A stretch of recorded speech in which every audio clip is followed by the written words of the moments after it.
कक्लाबारि बियाबनि MCLA मन्टु बर'नि जोनोमगिरि अनसुलि बिमा आमत बर'आ 75 बोसोर बैसोआव रुंसारि जाबाय। मिथिनो मोननाय बादिब्ला माखासे सान सिगांनिफ्रायनो बायदि रोखोमनि बेरामजों जुजिनानै फाहामथाय लाबाय दंमोन। नाथाय थांनाय हरनि 11 रिंगायाव गावनि न'आवनो जोबथाहां हगारो।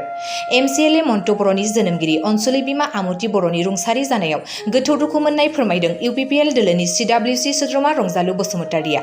दिनै गामिनि रायजो राजाफोरा आमत बर'नि रुंसारि सोलेरखौ रायजोनि गोथैसालियाव जोबथा बिदाय होबाय।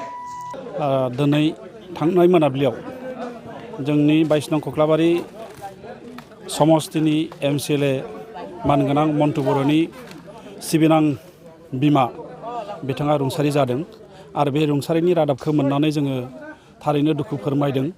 जोङो दिनै कक्लाबारि ब्लक UPPL नि जानानै रुंसारि मन्टु बर'नि बिमानिसिम जोंनिफ्राय आर'ज दा बिथाङा सोरगोआव जेन जायगा मोनो बिथांनि रुंसारि जिउमाया बेखौनो जोङो हास्थायदों आरो लोगोसे बेवहाय गामिनि अर्थात सिमला गामिनि गासै मानगोनां रायजोफोरा बिथां बिमाखौ सावनायाव बाहागो लादों गाजा गोमजायै दुखुनि गेजेरजोंब्लाबो। दा जों आसा थिदों बिथांनि जिउमाया सोरगोआव आलो गोजोननि जायगा मोनथों बेखौनो जोङो जोंनि कक्लाबारि ब्लक UPPL नि जानानै जोङो इसोरनि खाथियाव आर'ज गाबबाय गोजोन्थों।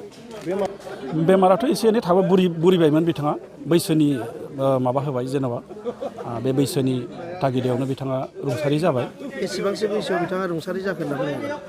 आं एक्जाक्टलि बैसोखौ मिथिया थेवब्लाबो अनुमान बिथाङा 70नि खम जाया 75-78 बेसिनि जागोन आरो।